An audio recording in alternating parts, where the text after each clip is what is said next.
బైబిల్లో మరొక వ్యక్తి ఉన్నాడు. హెబ్రీ పత్రిక 12వ అధ్యాయం 17వ వచనంలో చూస్తే, హెబ్రీ పత్రిక 12వ అధ్యాయము 17వ వచనం చూస్తే అక్కడ ఒక మనుషుడు కనబడుతున్నాడు. ఏశావు ఆ తరువాత ఆశీర్వాదము పొందగోరి ఏశావు ఆ తరువాత ఆశీర్వాదము పొందగోరి కన్నీళ్లు విడుచుచు దానికోసరము శ్రద్ధతో వెతికినను మారు మనసు పొందని అవకాశము దొరకక విసర్జింపబడినని మీరు ఎరుగుదురు. ఏశావు ఆ తరువాత ఆశీర్వాదము పొందగోరి, ఏది పొందగోరి చెప్పండి?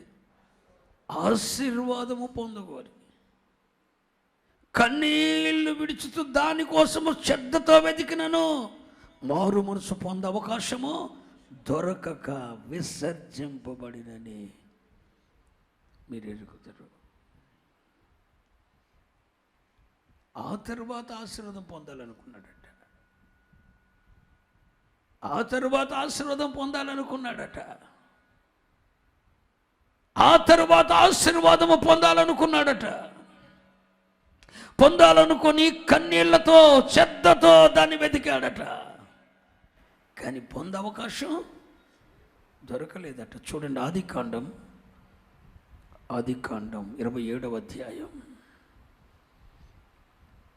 38వ వచనం. ఏశావు నా తండ్రి నీ యొద్ద ఒక్క దీవెనే ఉన్నదా? నా తండ్రి నీ యొద్ద ఒక్క దీవెనయే ఉన్నదా?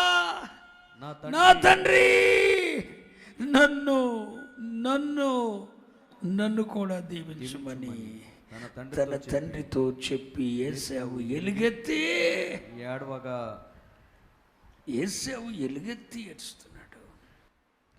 ఒక్క దీవెన కూడా లేదా? శపించే దీవెన మాత్రమే నీ దగ్గర ఉందా? నా భూమి మీద మంచు పడదని, నేను నా తమ్మునికి దాసునికి అవుతాడని, ఇదేనా నీ దగ్గర ఉన్న దీవెన? నా తండ్రి నన్ను కూడా దీవించు. నా దగ్గర ఏం లేదు కొడుక. ఎలుగెత్తి ఏడుస్తున్నాడు. ఇక్కడ ఏశావు ఏడ్చింది ఆశీర్వాదము కొరకు. దీని కొరకు, ఆశీర్వాదం కొరకు. ముందు దేవుడిచ్చిన దాన్ని పోగొట్టుకున్నాడు. జ్యేష్ఠత్వము అనేది దేవుడు ఏశావుకిచ్చాడు. ఏశావు దాన్ని ఒక్క పూట కూటి కొరకు తన జ్యేష్ఠత్వాన్ని అమ్మవేశాడు. ఒకనాటి సుఖానుభవం కొరకు, క్షణిక ఆనందం కొరకు, ఆధ్యాత్మిక జీవితాన్ని తనఖా పెట్టి అమ్ముకునే ఏశావులు లేరా? క్షణిక ఆనందం కొరకు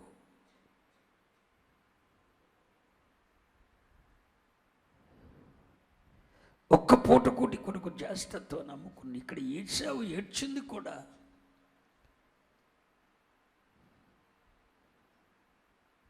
ఆశీర్వాదాన్ని పోగొట్టుకున్నానని ఏడ్చాడు తప్ప, అయ్యో నేను ఎంత అవివేకిని అని మాత్రం ఏడవలేదు. అయ్యో ఒకవేళ ఏశావు ఇలా ఏడ్చుంటే బాగుండేది. అయ్యో ఒక్క పూట కూటి కొరకు నా జ్యేష్ఠత్వాన్ని నమ్ముకున్నానయ్యా. అయ్యో నేనెంత భ్రష్టుణ్ణి, అయ్యో నేనెంత వ్యభిచారిణి. నాలాంటి వాడు నీ యొద్ద ఆశీర్వాదం అనగటానికి కూడా పాత్రుడు కాడయ్యా. చేతులారా నా జీవితాన్ని, నీ ఆత్మీయతను పాడు చేసుకున్నానయ్యా. నన్ను బట్టే ఈ దీవెన దూరం అయింది, నన్ను బట్టే ఈ ఆశీర్వాదం పోగొట్టుకున్నా, నేనే దీనికి కారణం. నన్ను బట్టే ఈ పెద్ద తుఫాను ఈ సముద్రం మీదకి వచ్చిందని యోనా చెప్పినట్లు చెప్పి ఉంటే నేనే దీనికి కారణం.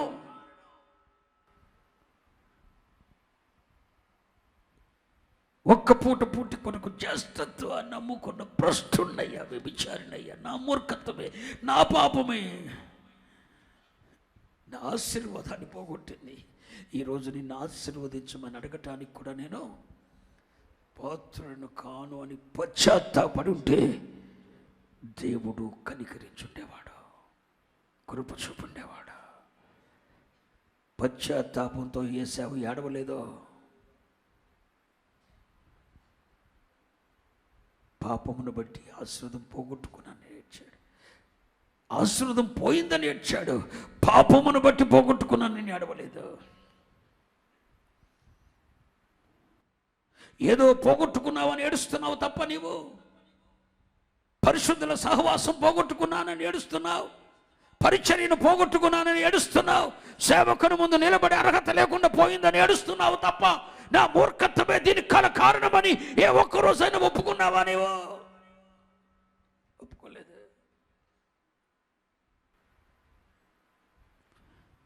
యేసావు కూడా ఎలుగెత్తి ఏడ్చాడు, కానీ పొందుకున్నాడా? పొందుకోలేదు. పొందుకోకపోగా అతడు విసర్జింపబడ్డాడు. దేవుని ప్రణాళికలో ఉండి తీసివేయబడ్డాడు, త్రోసివేయబడ్డాడు, త్రోసివేశాడు. దావీదుని ఎన్నుకోవటానికి కూడా తనకంటే పైనున్న అన్నదమ్ములందరినీ దేవుడు ఏం చేశాడంటండి? తోసివేశాడట. ఎంతమందినో తోసివేసి దావీదుకు ఆ మహిమను దేవుడిచ్చాడు. ఇప్పుడు యేసావు త్రోసివేయబడ్డాడు, ఆశీర్వాదం పోయిందని ఏడుస్తున్నాడు తప్ప దీనికి గల కారణం నా మూర్ఖత్వం అని ఏడవట్లేదు. దావీదు అంటాడు, నా మూర్ఖత వలన నాకు కలిగిన గాయాలు దుర్వాసననిచ్చుచున్నవి.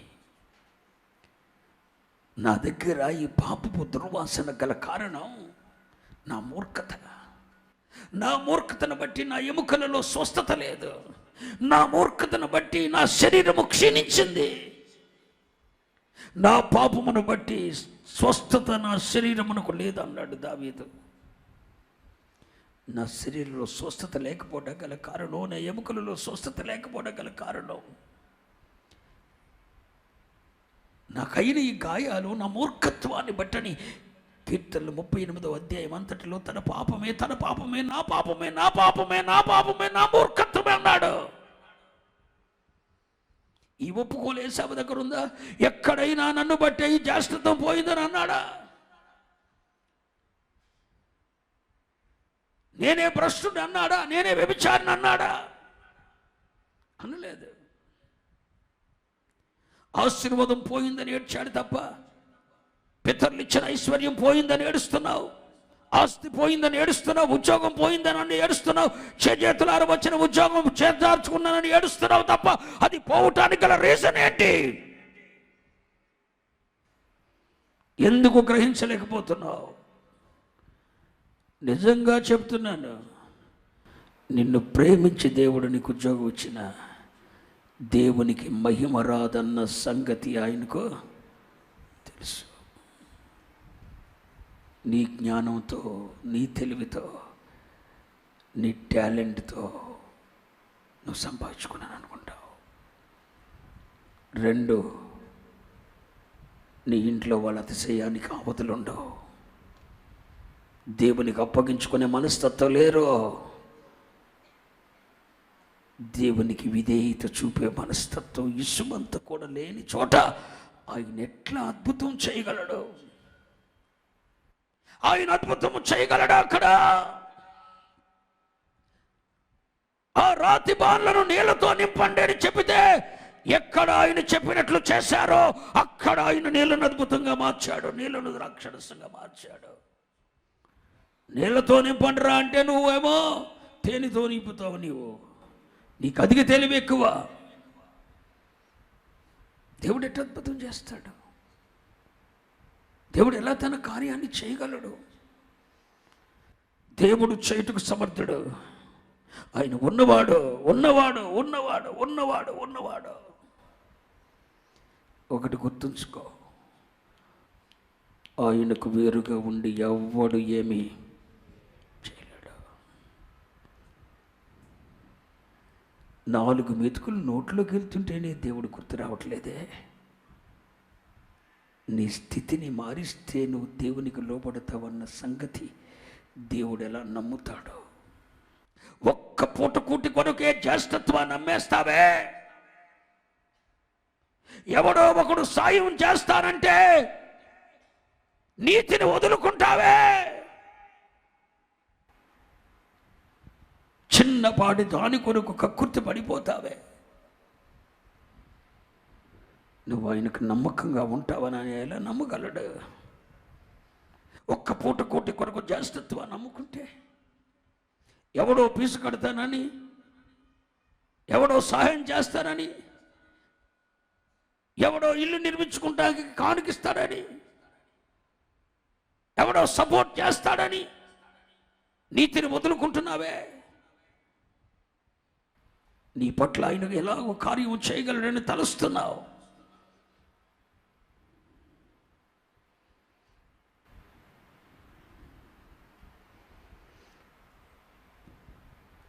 మట్టిలో ఉండి ఎవరిని లేవనెత్తుతాడో తెలుసా? దీనులను.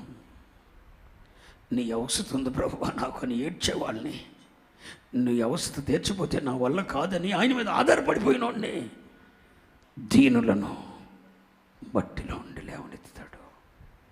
పెంట కుప్పల మీద ఎవరు లేవనెత్తుతాడు?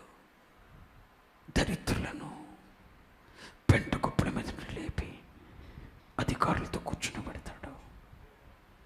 దరిద్రులను మట్టిలో ఉండి లేపి మహిమ గల సింహాసనం ఎక్కిస్తాడు. నీవేనయ్యా నా అవసరం తీర్చగలవు. నీవేనయ్యా, నువ్వు తీర్చలేకపోతే నా వల్లేం కాదు. ఆయన మీద ఆధారపడిపోయినండి. కార్యము చేయుటకైనా సమర్థుడు, శక్తివంతుడై ఉన్నాడు. ఎప్పటికైనా మించిపోయిందేమి